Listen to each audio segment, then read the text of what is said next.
ஆண்டவரும் இரட்சகருமாகிய இயேசு கிறிஸ்துவின் நாமத்தினாலே உங்களுக்கு அன்பின் வாழ்த்துக்கள். கர்த்தருக்கு பிரியமானவர்களே, வேதாகம நாட்களில் ஆசியா மைனரின் முக்கிய வணிக நகரமாக எபேசு பட்டணம் விளங்கியது.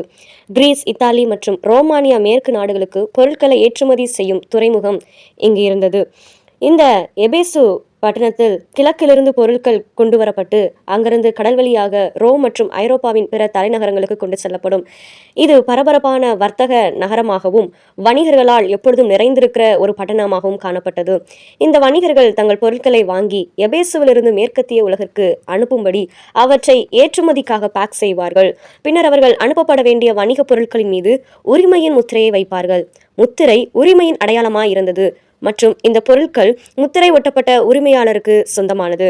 எபேசில் பொருட்கள் வாங்கப்பட்டு உரிமையாளரால் சீல் வைக்கப்பட்ட போது அது கப்பலில் வைக்கப்பட்டு பின்பு ரோமுக்கு கொண்டு செல்லப்படும். அது துறைமுகத்திற்கு வந்து முத்திரையால் அடையாளம் காணப்பட்டதும் அதன் உரிமையாளரால் உரிமை கோரப்படும்.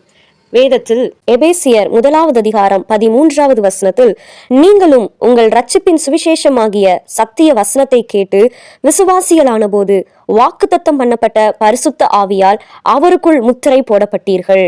ஆம், நாம் ஒவ்வொருவரும் சுவிசேஷத்தை கேட்டு ரட்சிக்கப்பட்டு விசுவாசிகளான போது அந்த பரிசுத்த ஆவியானவரால் நாம் முத்திரை போடப்பட்டோம். நாம் ஒவ்வொருவரும் முத்திரையிடப்பட்ட ஆவியானவருக்கு சொந்தமானவர்கள். பரலோகத்தை நோக்கி பயணித்துக் கொண்டிருக்கும் நாம் ஆவியானவரால் முத்திரையிடப்பட்டிருக்கிறோம்.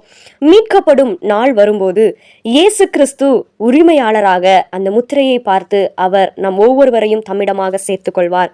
பிரியமானவர்களே, நீங்களும் உங்கள் குடும்பத்தாரும் உங்கள் உறவினர்களும் நண்பர்களும் பரிசுத்த ஆவியானவரால் முத்திரையிடப்பட்டிருக்கிறீர்களா?